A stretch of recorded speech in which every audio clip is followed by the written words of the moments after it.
آئیے حضرت مولانا عبدالرازق صاحب اس نوجوان خطیب کو میں آواز دینا چاہتا ہوں کہ خطابت مسجدوں میں زینت محراب و منبر ہے خطابت، بلکہ میں ان 4 مصروں کے ساتھ آواز دینا چاہتا ہوں کیونکہ یہ 4 مصرے میں اس لیے پڑھنا چاہتا ہوں کہ یہاں سماج کے لوگ بھی بیٹھے ہوئے ہیں کہ انگاروں کو پھول بنایا جائے گا، انگاروں کو پھول بنایا جائے گا، یہ نعرہ مقبول بنایا جائے گا، انگاروں کو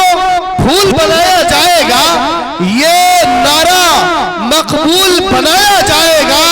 اور بعد میں ہوگی مندر مسجد کی تعمیر، پہلے ایک اسکول بنایا جائے گا، پہلے ایک اسکول بنایا جائے گا، اسکول ہو یا مدرسہ ہو، یہ تمام تعلیمی ادارے قوم کے لیے مفید اور قوم کے لیے فائدہ مند ہوتا ہے۔ یہ مت سمجھے گا کہ اسکول کا نام لیا ہے مدرسے کا کیوں نہ لیا ہے، مدرسے میں بھی بچے دینی تعلیم اور اصلی تعلیم پڑھتے ہیں اور اسکولوں میں بھی بچوں کا مستقبل بنایا جاتا ہے۔ حضرت مولانا عبدالرازق صاحب سے میں اس وقت درخواست گزار ہوں کہ تشریف لائے اور حضرت مولانا عبدالرازق صاحب اپنے قیمتی خطاب سے نوازے۔ اور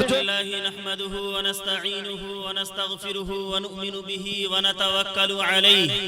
ونعوذ بالله من شرور أنفسنا ومن سيئات أعمالنا من يهده الله فلا مضل له ومن يضلله فلا هادي له ونشهد أن لا إله إلا الله ونشهد أن محمدا عبده ورسوله قال الله تبارك وتعالى في القرآن المجيد أعوذ بالله من الشيطان الرجيم بسم الله الرحمن الرحيم يا أيها الذين آمنوا ادخلوا في السلم كافة ولا تتبعوا خطوات الشيطان وقال النبي صلى الله عليه وسلم من لم يشكر الناس لم يشكر الله له أو كما قال عليه الصلاة والسلام۔ معزز سامعین اکرام، اللہ رب العزت نے ہمیں اور آپ کو بے شمار نعمتوں سے نوازا ہے،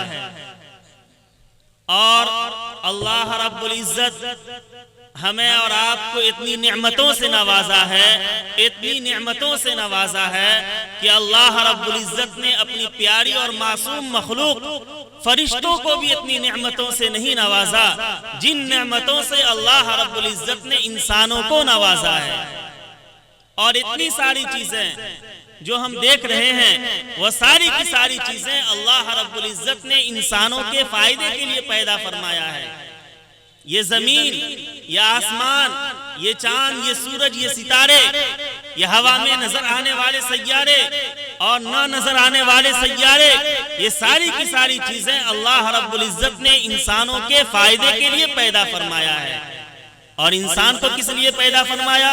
اس کا مقصد بھی اللہ رب العزت نے قرآن کریم کے اندر ارشاد فرما دیا، وَمَا خَلَقْتُ الْجِنَّ وَالْإِنسَ إِلَّا لِيَعْبُدُونَ، کہ ہم نے انسان اور جنات کو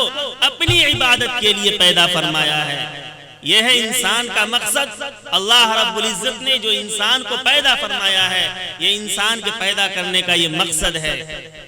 اس لیے میرے دوستو، اللہ رب العزت نے ہمارے اوپر بے شمار نعمتیں نازل فرمائی ہے، اور اتنی نعمتیں نازل فرمائی ہے کہ ہم ان کا شمار بھی نہیں کر سکتے، ان کی گنتی بھی نہیں کر سکتے۔ انسان اگر خود اپنی ذات کے اندر غور کر لے، اپنی فکر کر لے، تو انسان یہ سوچنے پر مجبور ہوگا، اور انسان اس نعمت کو گنتی کے اندر شمار کرتا ہی نہیں ہے۔ یہ ہم جو سانس لیتے ہیں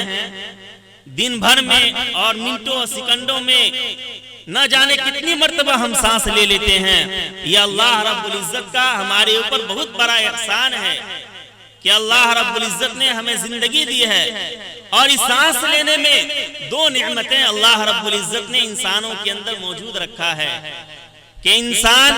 جب ایک مرتبہ باہر سے اندر کی جانب سانس لیتا ہے، اگر باہر کی سانس اندر چلی جائے اور وہ اندر سے پھر دوبارہ باہر نہ آئے تو انسان کی جان نکل جائے گی، انسان کا موت واقع۔ میرے دوستو، ایسا نہیں ہوتا ہے، لیکن ہوتا کیا ہے جب ہم تنہائی میں ہوتے ہیں تو ہم الگ مزاج ہوتا ہے، اور جب ہم اجتماعی میں ہوتے ہیں تو ہمارا الگ مزاج ہوتا ہے۔ ایک مثال کے طور پر حضرت مولانا جلال الدین رومی رحمت اللہ علیہ آج سے 700 سال پہلے ایک مثنوی کتاب لکھی ہے، اور اس کتاب کے اندر حضرت مولانا رومی رحمت اللہ علیہ بڑے بڑے واقعات بیان فرمائے ہیں۔ نصیحت کے طور پر ایک واقعہ اس